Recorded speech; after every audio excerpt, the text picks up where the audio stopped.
যে পৰিয়াল কেন্দ্ৰিক ৰাজনীতি মানে বড়োলেণ্ডত আৰম্ভ হৈছে বুলি, কিন্তু গণতন্ত্ৰটোতো পৰিয়াল কেন্দ্ৰিক হ'ব নোৱাৰে। ইয়াত ৰাইজে ৰজা, গতিকে UPPL সদায় ৰাইজৰ লগত আছে, কমন মানুহৰ লগত আছে। UPPL সদায় ৰাইজৰ লগত থাকিব, কাৰণ UPPLৰ কাৰণে পাব্লিকে ফাৰ্ষ্ট, ৰাইজে ফাৰ্ষ্ট। আৰু কোনোবাই যদি ইয়াতে পৰিয়াল কেন্দ্ৰিক ৰাজনীতি কৰিব বিচাৰিছে, এইটো গণতান্ত্ৰিকভাৱে কোনো এইটো একচেপ্ট নকৰিব। আৰু আজিৰ সময়ত বড়োলেণ্ডৰ অন্তত ইয়াৰ প্ৰয়োজন নাই। আপোনালোকে নিউজটো বনাই আছে, দেখা পাই আছো মই। বলক, এইটো ইছ্যুটো এতিয়া এই সময়ত প্ৰাসংগিক হৈ থকা নাই। কাৰণটো হৈছে অলৰেডি ষ্টেট গভৰ্ণমেণ্টে ৰিপৰ্ট দিলে, ইয়াৰ ওপৰত ট্ৰাইবেল অৰ্গেনাইজেশ্যন, অনাৰ ট্ৰাইবেল অৰ্গেনাইজেশ্যন বিচৰা নিবিচাৰা চবে বিভিন্ন স্থিতি লৈ পেলাই কাম কৰি আছে। আমি যিকোনো সমস্যাবিলাক স্থায়ী সমাধান বিচাৰোঁ, অস্থায়ীভাৱে সমাধান কৰি পেলাই সাপটো মাৰিব বিচাৰি মানে নেঙুৰত কোবাই বিষ ৰাখি থোৱাটো আমি নিবিচাৰোঁ। জাতি জনগোষ্ঠীক যাতে কোনো কষ্ট নাপায়, সকলো জাতি জনগোষ্ঠীয়ে কনভিন্স হোৱাকৈ কিবা সূত্ৰ ওলাই পেলাই সমস্যাবিলাক সমাধান কৰিব লাগে। 6 মাহৰ কাৰণে আমাৰ চতুৰ্থ ত্ৰিবাৰ্ষিক অধিৱেশন যোৱাকালি আৰু আজি আমি মচলপুৰত অনুষ্ঠিত কৰিলোঁ।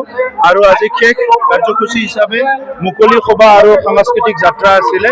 আৰু সাংস্কৃতিক যাত্ৰাৰে আমি এইটো সমাপ্ত কৰিম।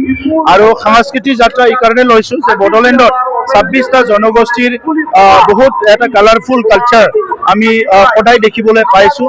এই সংস্কৃতিটো সদায় বড়োলেণ্ডত জীয়াই ৰাখিব লাগিব। সেইকাৰণে UPPL দলে যিহেতু সকলো জাতি জনগোষ্ঠীক শ্ৰদ্ধা কৰে, জাতি জনগোষ্ঠীৰ ভাষা সংস্কৃতি শ্ৰদ্ধা কৰে, সেইকাৰণে আজি সাংস্কৃতিক আমি ৰেলীটো লৈছোঁ। আমাৰ 2 দিনীয়া কাৰ্যসূচী আৰু প্ৰতিনিধি সভাত আমি কিছুমান কথা ঠিক কৰিলোঁ যে অহা 26ৰ নিৰ্বাচনত আমি বড়োলেণ্ড অঞ্চলত শক্তিশালী ৰূপত আমি অংশগ্ৰহণ কৰিম। আৰু বড়োলেণ্ডৰ বাহিৰত কিছুমান সমষ্টিত আমাৰ দল গঠন হৈছে আৰু সেই অঞ্চলবিলাকতো আমাৰ প্ৰাৰ্থী ওলাইছে। কিন্তু ইয়াৰ কাৰণে আমাৰ বিবেচনা কৰিবলৈ, আলোচনা কৰিবলৈ আৰু কাৰ লগত এলায়েন্স হ'ব নহ'ব, আমি কাৰ লগত থাকিম, আমাৰ লগত কোনে থাকিব, এই কথাবিলাক বিবেচনা কৰিবলৈ আমাৰ UG ব্ৰহ্ম ডাঙৰীয়া মন্ত্ৰী আৰু ৰংগৰাণ আজাৰী ডাঙৰীয়া সাংসদ তেখেতসকলৰ নেতৃত্বত এটা কমিটি গঠন কৰি দিয়া হৈছে। ইয়াৰ ওপৰত অতি শীঘ্ৰে এটা সিদ্ধান্ত হ'ব। ইয়াৰ লগে লগে বড়োলেণ্ডত পুনৰ যিটো হিংসাৰ এটা পৰিৱেশ আজি ৰিপিট হৈছে, এইটো আমি দুখ প্ৰকাশ কৰিছোঁ। কিন্তু যোৱা 5টা বছৰত UPPLে সংখ্যাগৰিষ্ঠ নাছিল যদিও আমি শান্তি প্ৰতিষ্ঠা কৰিব পাৰিছোঁ। আৰু এই ক্ষেত্ৰত কেন্দ্ৰ আৰু ৰাজ্য চৰকাৰে আমাক সহায় কৰিছিলে, আমি তেখেতসকলক ধন্যবাদ জনাইছোঁ। অনাগত দিনত বড়োলেণ্ড অঞ্চলৰ সকলো জাতি জনগোষ্ঠীৰ নাগৰিকে যাতে সদায় নিৰাপদে জীৱন যাপন কৰিব পাৰে, ইয়াৰ কাৰণে UPPL দলে আমি কাম কৰি যাম। তৃতীয় কথা, আমি SRৰ ওপৰত আলোচনা কৰিছোঁ, যি স্পেচিয়েল ৰিভিজন হৈ আছে। তাত আমাৰ কথাটো এটাই যে কোনো প্ৰকৃত ভাৰতীয় নাগৰিকে যাৰ ভোটাধিকাৰ সাব্যস্ত কৰিবলৈ বয়স হৈছে, কোনো যাতে বঞ্চিত নহয় আৰু বঞ্চিত হোৱাটো আমি নিবিচাৰোঁ। ইয়াৰ কাৰণে আইনগতভাৱে, সাংবিধানিকভাৱে চৰকাৰৰ বিভিন্ন কৰ্তৃপক্ষৰ লগত বা কনচাৰ্ণ ডিপাৰ্টমেণ্টৰ লগত আমাৰ হেঁচা প্ৰয়োগ কৰিবলৈ আমি কাম কৰিম। এই সিদ্ধান্তটো আমাৰ লোৱা হৈছে।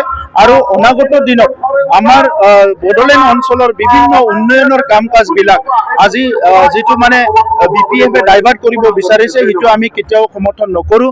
গতিকে বড়োলেণ্ডৰ ছাত্ৰ ছাত্ৰীৰ কাৰণে, বড়োলেণ্ডৰ মহিলাসকলৰ কাৰণে, যুৱ যুৱতীৰ কাৰণে, খেতিয়কৰ কাৰণে, সকলো শ্ৰেণীৰ কাৰণে প্ৰথম বড়োলেণ্ডত আমিয়ে UPPL চৰকাৰে ফ্লেগশ্বিপ প্ৰগ্ৰাম আৰম্ভ কৰিছিলে। 10টা কাউন্সিলত ক'তো কৰা নাই, প্ৰথম আমি আৰম্ভ কৰিছিলে। গতিকে সেই ফ্লেগশ্বিপ প্ৰগ্ৰামবিলাক কণ্টিনিউ কৰাৰ কাৰণে আমি আহ্বান কৰিম। আৰু সেই ফ্লেগশ্বিপ প্ৰগ্ৰামবিলাকে বিভিন্ন শ্ৰেণীক যথেষ্ট সহায় কৰিব, সেইটো আমি বিচাৰিছোঁ। আৰু ইয়াৰ লগে লগে অসমৰ যিহেতু নিৰ্বাচন, অসমত বহুত ইছ্যু আছে, এই ইছ্যুবিলাক লৈ পেলাই UPPLে নেক্সট নিৰ্বাচনত আমি অংশগ্ৰহণ কৰিম।